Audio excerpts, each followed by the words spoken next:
Non-appointment of internal auditor. Now we are discussing ROC adjudication order. Very recent order, 7th January 2026. Section 138, non-compliance. ROC Chennai has imposed a penalty on the directors of a listed company, Arvind Remedies Limited, for failure to appoint an internal auditor under Section 138 of the Companies Act 2013. In this video, I will explain what exactly the default and what is the penalty provision under Section 450 and the key compliance lesson for companies and professionals and the importance of the internal audit. If you see the legal provision Section 138 of Companies Act, it mandates appointment of internal auditor for a prescribed class of companies including listed companies. I have done separate video for appointment of internal auditor, Section 138. You can see the video. Here, if you see the rules, Rule 13, Sub-Rule 1A of Companies Accounts Rules 2014, specified listed companies must appoint an internal auditor is a mandatory for listed company because it is a listed company. Section 450 is the general penalty.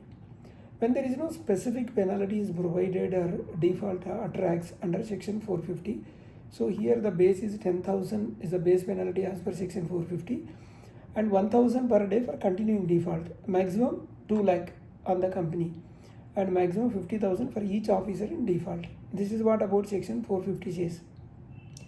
Nature of default: the company failed to appoint an internal auditor for the financial year 2014-15 and 15-16, 16-17.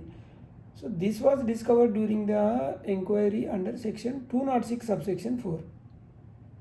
So company under liquidation, since the company was under liquidation, ROC held only officers in default liable and not the company because it is under liquidation.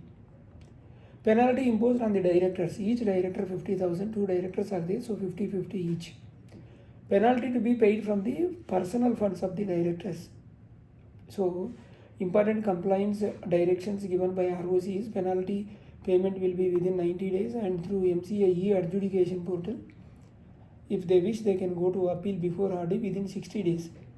So non-payment attracts again the further penalty under Section 454 subsection 8 consequences will be there. Here the practical compliance lesson is listed companies and certain class of companies must never skip the internal auditor appointment as per the requirement. Even old defaults can be penalized. We are seeing this case.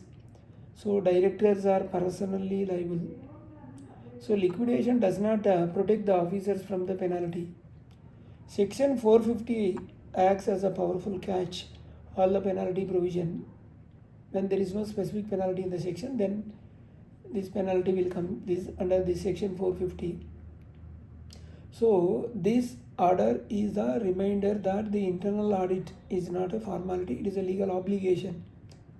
Ignoring it can directly impact the directors because the directors has to pay from their personal funds. We have 2 channels, RR Corporates and other channel RR Legal Talks. Please do subscribe, hit the bell icon so that you will not miss my latest videos.